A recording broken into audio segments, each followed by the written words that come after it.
Today we're going to read Ada Twist, Scientist.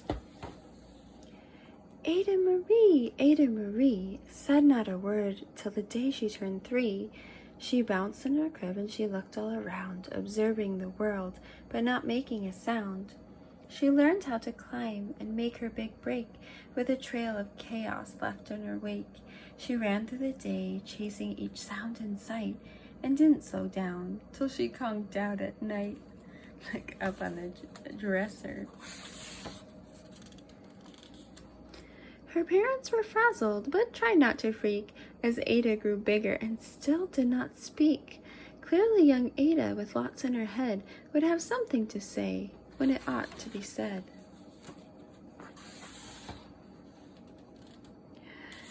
That's just what happened when Ada turned 3. She tore through the house on a fact-finding spree and climbed up the clock just as high as she could. Her parents yelled, "Stop!" as all good parents would.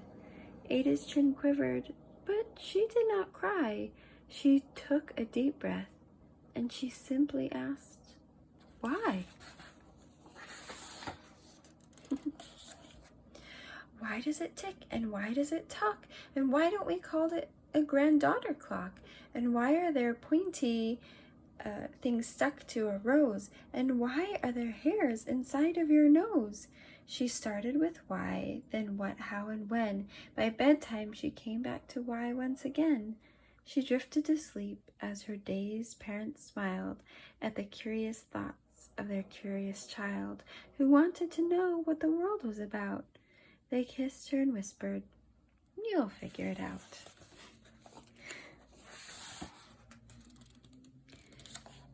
Her parents kept up with their high-flying kid, whose questions and chaos both grew as she did. Now she's learning about the planets, and look, the whole family is helping out. That's so nice.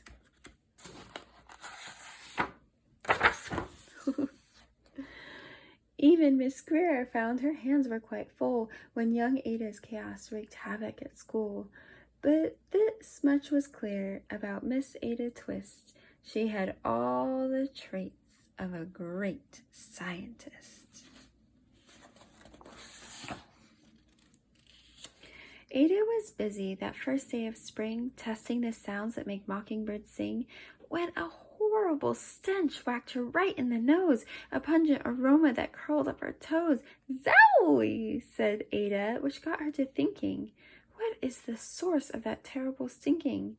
How does a nose know when there's something to smell, and how does it stink if there's no nose to tell? She rattled off questions and tapped on her chin. She'd start at the start, where she ought to begin. A mystery, a riddle, a puzzle, a quest. This was the moment that Ada loved best. Ada did research to learn all she could of smelling and smells, both the stinky and good. One hypothesis Ada thought could be true. The terrible stink came from Dad's cabbage stew. She tested the tested, but soon Ada knew it was time to come up with hypothesis 2. So it's not the cabbage. What is it? Then zowie, the stink struck again, and just like that, hypothesis 2, the caused by the cat. The cat couldn't make such a stink on its own. It needed perfume and some fancy cologne. So young Ada tested. The test was a flop. She started again, but her parents yelled, "Stop!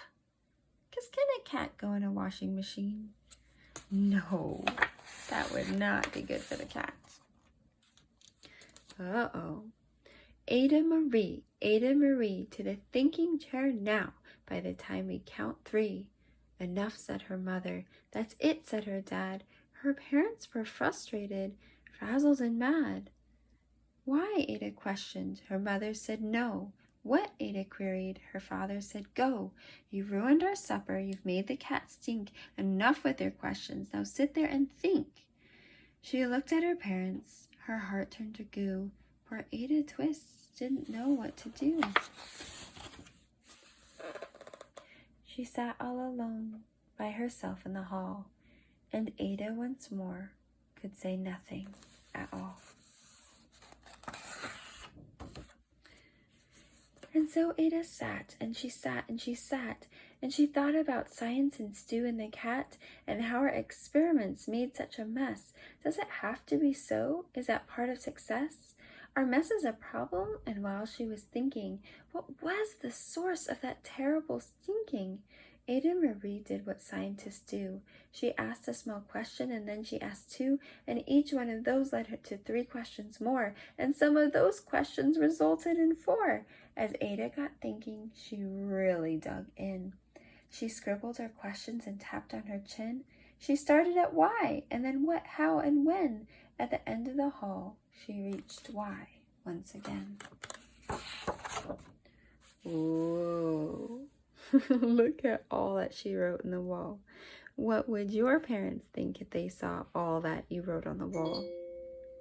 Her parents calmed down and they came back to talk. They looked at the hallway and they just had to gawk. No patch of bare paint could be seen on the wall. The thinking chair now was the great thinking hall. They watched their young daughter and sighed as they did.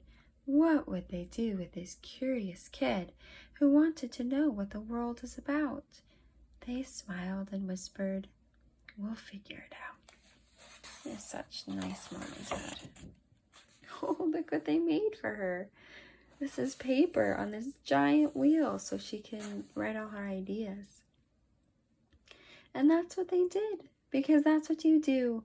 When your kid has a passion and a heart that is true, they remade their worlds, and now they're all in the act of helping young Ada sort fiction from fact.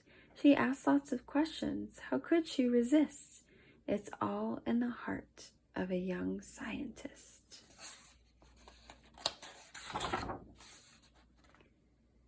And as for that smell, what can Ada Twist do but learn all she can with her friends in grade 2?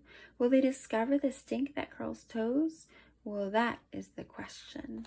Someday, who knows?